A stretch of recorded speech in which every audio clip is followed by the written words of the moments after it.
Good morning বন্ধুরা, Riyanka hometown নতুন একটা ব্লগে তোমাদের সকলকে স্বাগত।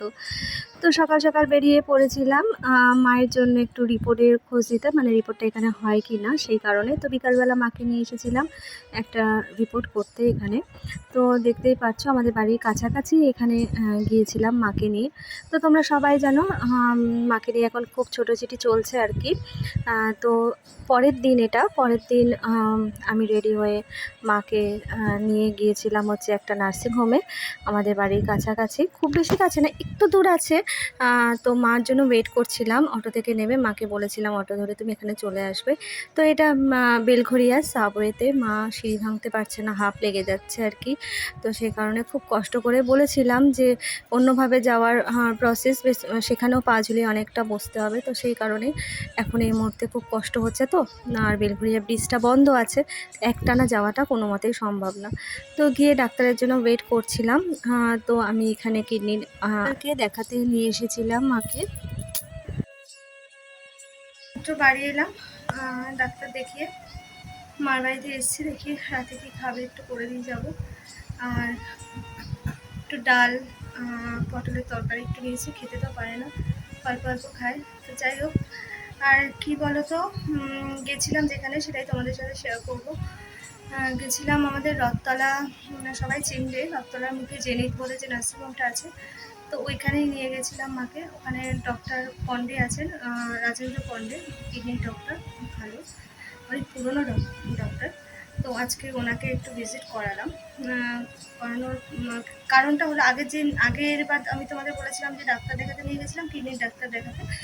তো ওই ডাক্তারও খুবই ভালো, কিন্তু আমাদের সমস্যাটা হয়ে যাচ্ছে মা অত দূর গিয়ে প্রচুর ভিড় হয়, আর লোকজন এত পরিমাণে হয়ে যায়, বসার জায়গা থাকে না, আর অনেকক্ষণ বসে থাকতে হয়, পা ঝুলিয়ে, পা ফুলে যায় পুরো। তো সেই কারণে খুব কষ্ট হয়, সেই কারণে বাড়ির কাছাকাছি দেখানোর সিদ্ধান্ত নিই।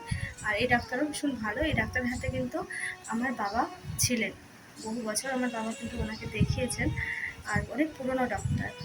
তো যাই হোক, দেখা যাক। আর রিপোর্ট খুব একটা ভালো নয়, ক্রিটিনাইনটা অনেকটাই বেড়েছে, বলবো আর কিছুদিনের মধ্যে হয়তো ডায়ালিসিস করতে হতে পারে।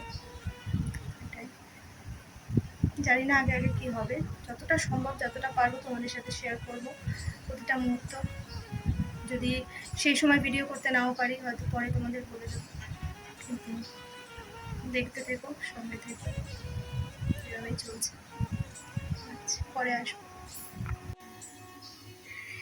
চা হচ্ছে আর রুটি করলাম, রুটিটা ঘরে রেখে দিয়েছি। আর আজকে যেহেতু লোকনাথ বাবার উৎসব, তো পাড়ারই এক কাকিমা লোকনাথ বাবার পুজোর প্রসাদ দিয়ে গেছে, সেটা একটু খাবো, যাচ্ছি ঘরে। চাটা করে একবারে মাকে দিয়ে তারপর প্রসাদ খেয়ে বাড়ি যাবো। এদিকে ছেলে ফোন করেছিল। চলো সঙ্গে থাকো, দেখতে থাকো।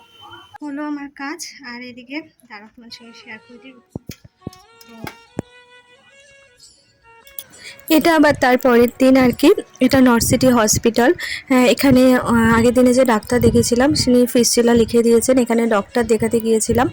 তো এখানে ডক্টর দেখানোর পর ভিজিট দিয়ে সব কিছু করে ওয়েট করে ডক্টর দেখাই, কিন্তু কি বলো তো, এখানে বলে দিল যে এখানে এখন এই মুহূর্তে মাকে ফিস্টুলা করা যাবে না, কারণ এত পরিমাণে জল জমে গিয়েছে, ডায়ালিসিস ইমিডিয়েটলি স্টার্ট করতে হবে। ইমিডিয়েটলি স্টার্ট করে জলটা বার করে তারপর ফিস্টুলা করতে হবে। আর এখানেও মানে এতক্ষণ বসিয়ে রেখে তারপরে এই কথা শুনে সত্যি খুব কষ্ট হয়েছিল।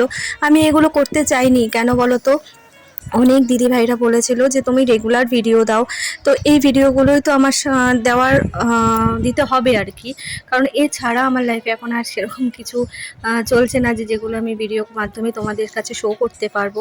আমার দিনগুলো এইভাবেই কাটছে, তো এগুলোর মধ্যেই যা হচ্ছে সেটুকুনি তোমাদের দেখাচ্ছি। এখানে 3-4 দিনের ভিডিও একসাথে আমি করেছি আর কি।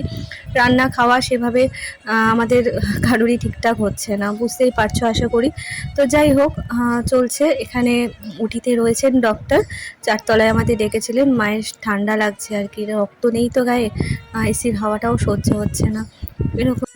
তো আজকের ভিডিওটা আমি আর বেশি বড় করব না, জানি অনেক ছোট ভিডিও হয়ে গেল। তো ছোট ছোট করেই তোমাদের দেব যা চলছে আমার জীবনে। তো চলো আজকের ভিডিওটা এত অবধি রাখছি, যে যেখান থেকে দেখছো ভালো লাগলে লাইক শেয়ার সাবস্ক্রাইব করে সঙ্গে থেকো, পাশে থেকো। আজকের মতো টাটা।